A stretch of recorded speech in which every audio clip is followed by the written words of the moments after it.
अब ट्रेन से कश्मीर घाटी जाने का सपना जल्द होगा साकार। ट्रेन से सीधा पहुंचा जाएगा जन्नते कश्मीर। जानकारी के मुताबिक चेनाब नदी पर दुनिया के सबसे ऊंचे सिंगल आर्क रेलवे पुल का 13 अगस्त को ओवर आर्क डेक लॉन्च होगा, जिसके साथ ही जम्मू कश्मीर के लिए इस बार आज़ादी का जश्न बेहद खास हो जाएगा।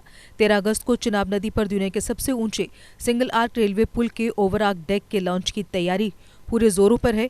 इस ओवर आर्क डेक लॉन्च के साथ ही रेल के माध्यम से कश्मीर पहुंचने की तरफ एक और बड़ा कदम होगा।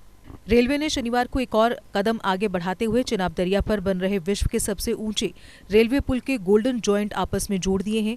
अगले साल तक इस पर पटरी बिछाने का काम भी पूरा हो जाएगा। इस पुल की सबसे बड़ी विशेषता ये है कि इस पुल पर सुरक्षा मानकों का पूरा ध्यान रखा गया है। इस आर्च को बनाने में अब तक 1480 करोड़ रुपए आए हैं।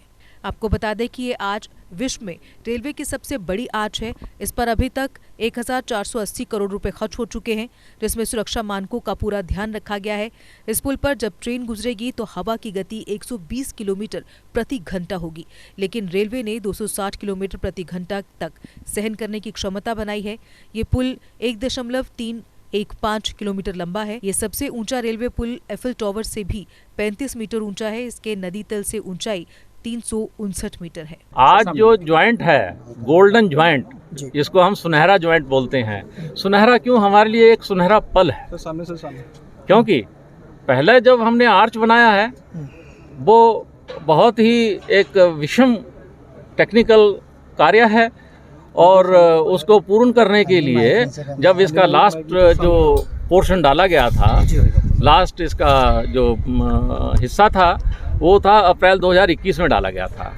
उसके पश्चात आप जानते हैं कि एक डेक डाला जाना होता है। जब हम इसके ऊपर डेक डालते हैं तो पूरा पाइलॉन्स जो होते हैं, पूरे पियर्स जो हैं, और पूरी आर्च और आर्च की फाउंडेशन के ऊपर स्ट्रेसेस जाते हैं। तो हमको ये इंश्योर करना रहता है, सुनिश्चित करना रहता है कि उन हमारी फाउंडेशंस कॉलम्स के ऊपर सभी स्ट्रेसेस, सभी स्ट्रेन्स इतने सीमित रहें कि वो सुरक्षित हो। तो आप समझ सकते हैं, ऐसा करते हुए ये उपलब्धि पा पाना हमारे लिए एक बहुत बड़ी उपलब्धि है, जिसको आपने सही शब्दों में कहा है सुनहरी, और सही शब्दों में इस ज्वाइंट का नाम रखा गया है गोल्डन ज्वाइंट। सर, कितना चैलेंजिंग था ये प्रोजेक्ट जो आपकी? देखिए, आप ये समझ सकते हैं कि यहाँ पर हम अभी मौजूद हैं। यहाँ पर पहले सिर्फ हेलीकॉप्टर से आया जा सकता था, जहाँ पैदल आने के लिए कई दिन लग जाते थे। तो इसके लिए सबसे पहले हमें अप्रोच रोड बनानी पड़ी, 26 किलोमीटर की अप्रोच रोड बनानी पड़ी। यहाँ पर मैं ये बता देना चाहता हूँ कि पूरे प्रोजेक्ट के ऊपर अभी जो हमारा चल रहा है 111 किलोमीटर का प्रोजेक्ट है, कटरा से बनिहाल तक का, ये 111 किलोमीटर है। और इस 111 किलोमीटर के लिए 205 किलोमीटर की हमें अप्रोच रोड डालनी पड़ी है, और उसके ऊपर कई ब्रिजेस हैं और कुछ टनल्स हैं। और यहाँ पर आने के लिए भी 26 किलोमीटर की अप्रोच रोड, जिसमें ब्रिजेस और टनल्स हैं, वो बनानी पड़ी है।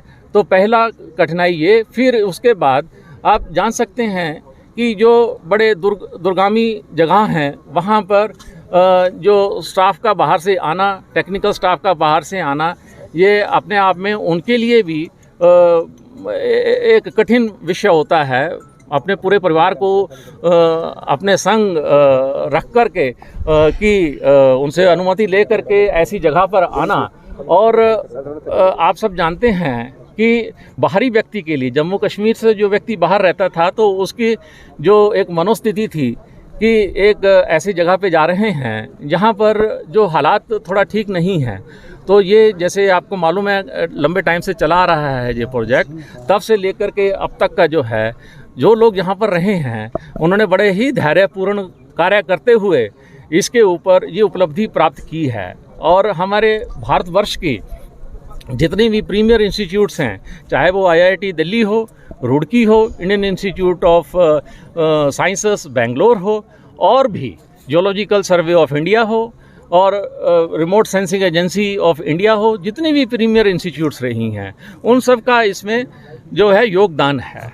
और हमारे यहाँ पर जो भी इंजीनियर्स हैं, जो यहाँ पर टेक्नीशियंस हैं, आप समझ सकते हैं कि किस धैर्य के साथ और कितने लगन से, कितने तन मन से उन्होंने यहाँ पर कार्य किया हुआ होगा। ब्रिज आपके सामने तैयार खड़ा है, अब इसमें छोटी छोटी चीज़ें बची हैं। अब इसके ऊपर हमने आप देखेंगे जब ऊपर चल करके कि वो कार्य प्रारंभ हो चुके हैं, पैरेलली हमारे कार्य चल रहे हैं। तो अब ये नवंबर तक ये पूर्णतः कंप्लीट हो लेगा। इसके ऊपर मैं आपको ये बता दूं कि जो इंस्पेक्शन करने का जो हमारा तंत्र होगा वो लगाया जाना है। और जैसे विंड स्पीड इसके ऊपर मेजर करनी है, क्योंकि विंड स्पीड इसके ऊपर मैं आपकी जानकारी के लिए बता दूं कि 266 किलोमीटर पर आवर की विंड स्पीड इसके लिए विंड टनल टेस्ट में असेस की गई है। वो 3 सेकंड के लिए आएगी और वो इस ब्रिज के लिए सबसे ज़्यादा स्ट्रेस उत्पन्न करेगी। तो वो स्पीड को हमें नापने के लिए यंत्र का जो है वो इसके ऊपर लगाने की आवश्यकता होती है। तो उसके लिए कंट्रोल रूम का जो है वो कंट्रोल रूम का कार्य चल रहा है।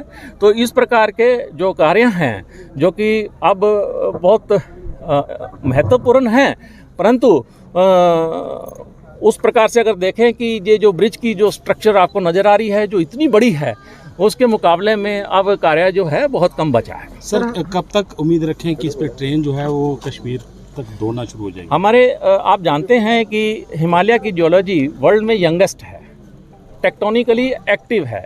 इसमें मेन बाउंड्री फॉल्ट्स हैं। हमारी टनल 1 का मैं उदाहरण देता हूँ। उसमें जो है जो डोलोमाइट जो क्रस्ट है उसके अंदर पूर्णतः पानी भरा हुआ है। वो पेस्ट है, पानी की तरह उसमें से बह के चला आता है। हमें केमिकल्स वगैरह लगा करके उसमें पुश करके उसको स्टेबलाइज करके तो उसमें हमारी प्रगति बहुत कम होती है। तो उसको ये मैं यहाँ पर एक चीज़ तो विशेष करके बताना चाहता हूँ कि हमारी टनल 1 विश्व स्तर पर चर्चित है, बहुचर्चित है और वो भारतीय इंजीनियर्स के लिए एक भरी भूरी प्रशंसा करते हैं कि हम उसमें ये कार्य कर पा रहे हैं, हम उसमें डटे हुए हैं। तो जो परिस्थिति है इस प्रकार की है कि जो आप मेरे से सहमत होंगे कि उसमें जैसे ही हम ये कार्य कर लेंगे तो ये पूरा कार्य भी थ्रू हो जाएगा। उसके लिए थोड़ा समय दे पाना मैं चाहूँगा कि जो PRO हैं मिस निधि, उनको मैंने उसकी एक वीडियो भी दी है। वो वीडियो आप सबसे वो शेयर भी कर लेंगी तो आप उससे मेरे जो कथन से सहमत होंगे। इस मौसम में J&K फॉरेस्ट डिपार्टमेंट पर्यावरण को प्रदूषण मुक्त बनाने के लिए सभी से एक एक पौधा लगाने का आग्रह करते हुए J&K को हरियाली की ओर ले जाने का संदेश दे रहा है।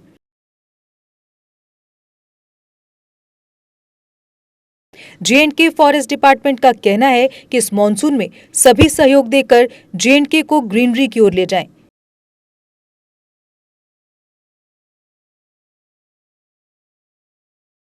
वृक्ष भूमि का गहना है, जन जन से ये कहना है। Issued by J&K forest department in public interest.